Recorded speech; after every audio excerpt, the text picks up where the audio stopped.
গত 4 দিন ধরে আমাদের এলাকায় এক অসহায় নারী খুবই অসুস্থ অবস্থায় পড়েছিলেন। কে বা কারা ওনাকে এখানে রেখে গেছে আমরা সেটাও কেউ জানি না। দিনের পর দিন তার যন্ত্রণার শব্দ আমাদের মন কাঁপিয়ে দেয়। অবশেষে আমরা সিদ্ধান্ত নেই যে আর না, মানুষ হিসাবে আমাদের কিছু একটা করা দরকার। সঙ্গে সঙ্গে আমরা ফোন দেই ফায়ার সার্ভিসকে। ফায়ার সার্ভিসের মানুষগুলো দেরি না করে তারা দ্রুত চলে আসে, গাড়ি নিয়ে আসে তারা, এবং তাদের সাহায্যে আমরা তাকে তুলতে পারি, হাসপাতালে নেওয়ার ব্যবস্থা করি।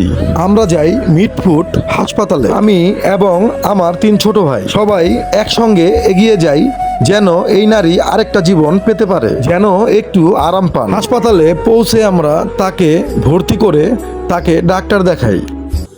ডাক্তাররা জানায় তার শারীরিক অবস্থা ভালো না, কিন্তু চিকিৎসা শুরু করলে তিনি সেরে উঠতে পারেন। এই সময় আমাদের এলাকার অনেক গণ্যমান্য ব্যক্তিরা এগিয়ে আসেন, যার যা সমর্থ তা নিয়েই সবাই সাহায্যের হাত বাড়িয়ে দেন। এটা ছিল মানবতার এক অনন্ত দৃষ্টান্ত। আমরা কেবল তাকে সাহায্য করিনি, আমরা দেখেছি এলাকার মানুষ একসঙ্গে থাকলে কিছুই অসম্ভব না। ফায়ার সার্ভিসের প্রত্যেকটি সদস্যকে ধন্যবাদ জানাই, তারা ছিল অসাধারণ। চিকিৎসা শেষ করে আমরা বিকালে ফিরে আসি, কিন্তু নারীর জন্য আমাদের দোয়া রয়ে যায়। তিনি জানি সুস্থ হয়ে আবার জীবনটা ফিরে পান। এই ঘটনাটা আমাদের শেখায় মানুষ মানুষের জন্য একটু সহানুভূতি আর একটু সাহস একসঙ্গে আসলে সমাজ বদলানো সম্ভব। আপনারাও পাশে থাকুন, দেখুন আশেপাশে কেউ অসহায় কিনা, মানবতার হাত বাড়ান।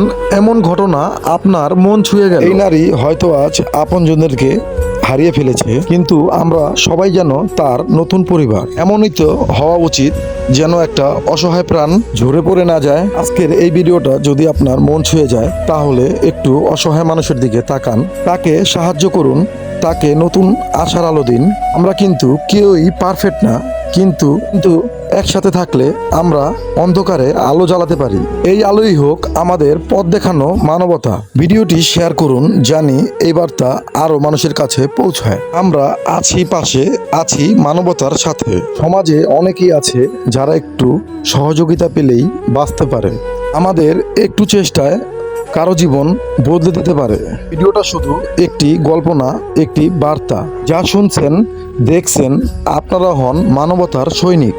তো আমার 2টা ছোট ভাই, একটা ভাইগনা খুবই খেটেছে, তাদের জন্য শুভকামনা রইল।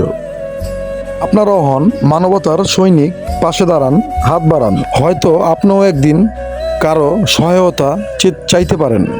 এর জন্যই কখনো অহংকার করা ঠিক না, মানুষের সাহায্য করাই উত্তম।